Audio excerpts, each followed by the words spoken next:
السلام عليكم، يا رب تكونوا بألف خير. مفيش مطبخ بيخلو من أي نوع من أنواع الأواني الألومنيوم، ولو حتى على أضعف الاحتمالات صواني الفرن اللي احنا بنعمل فيها بقى أحلى معجنات وفطاير، وبتدي نتائج هايلة جدا عن الأنواع التانية. إلا إنها طبعا بتسيب أثر فيها زي بقع كده، شكلها مش ظريف ومش مستحب. فبنبقى عايزين نتخلص منها بأي طريقة. هقولك على طريقة النهاردة بقى، سهلة سريعة بمكونات موجودة عندك في البيت، وفي حاجات كمان كنت بترميها وبتتخلصي منها، هترجع لك الصواني نظيفة كده وبنت ناس زي الأول. يلا بينا نشوف ايه الحاجات دي. هما ثلاث حاجات. يعني أول حاجة عندك اللي هو الفحم. والفحم طبعا موجود في معظم البيوت بقى للشوي، وحتى يعني بناخده وناخد نسويه كده وناخد ريحته بقى للكفتة، الوصفة الشهيرة بتاعتنا. ويا ستي حتى لو ما عندكيش، هاتي شوية صغيرين كده من أي سوبر ماركت، مش هيكلفوكي حاجة ومش هيخسروا. الحاجة التانية اللي هي بواقي الصابون، صابون الوش اللي احنا بنرميها وبنسيبها تبوش كده وتتلاشى مع نفسها. والحاجة التالتة اللي هو سلك المواعين الناعم مش الخشن. هنجيب بقى قطعة الفحم، ونفتح كيس كده ونحطها في النص وندقدقها او ننعمها يعني على قد ما نقدر، لغايه ما نوصل بيها انها تبقى بودر خالص. فكل ما نعمتيها كل ما كان احسن. ونجيب برضو علبه بلاستيك كده ما كانش لها اي 30 لازمه وكنا هنرميها، هندوب فيها بقى قطع الصابون المتبقيه دي مع الفحم البودر، ونقلبهم كويس جدا لغايه ما يتحولوا معانا زي عجينه كده. انا شخصيا بسمي دي العجينة السحرية.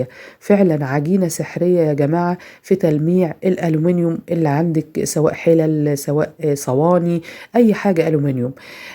فحد يقول لي طب ما الحاجات دي جاهزة ما نشتريها وخلاص، اقول لك يا ستي وانت غاوية مصاريف؟ ما الحاجة دي موجودة عندك في البيت وبأقل الامكانيات، وهتديكي نتيجة هتشوفيها دلوقتي زي الفل. كمان هنجيب اسفنجة من بتاعة غسيل الاطباق اللي خلاص المفروض هتترمي، ونحط بقى نبدلها يعني، ونحط واحدة تانية مكانها نظيفة.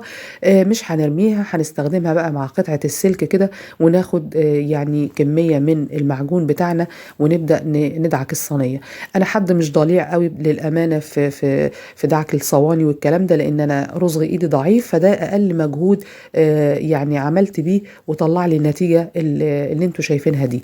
طبعا ممكن حد يعني اشطر مني واحسن مني يقدر يجيب نتائج افضل من دي كتير.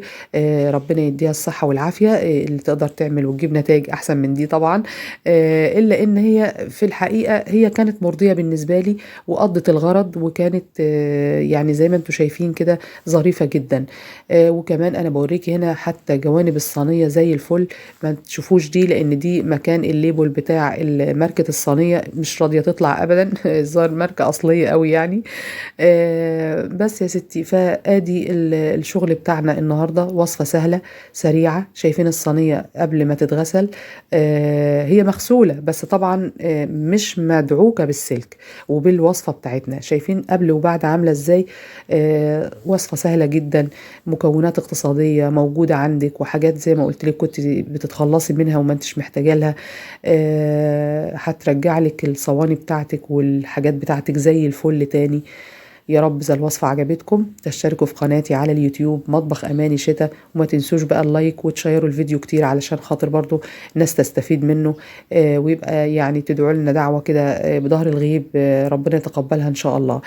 وطبعا هنا العلبة بتاعتنا بقى اللي عملنا فيها المعجون هنغطيها كده بالغطا بتاعها ونسيبها تبقى موجودة عندنا، مع كامل اعتذارنا طبعا لأن دي كانت علبة آيس كريم يعني.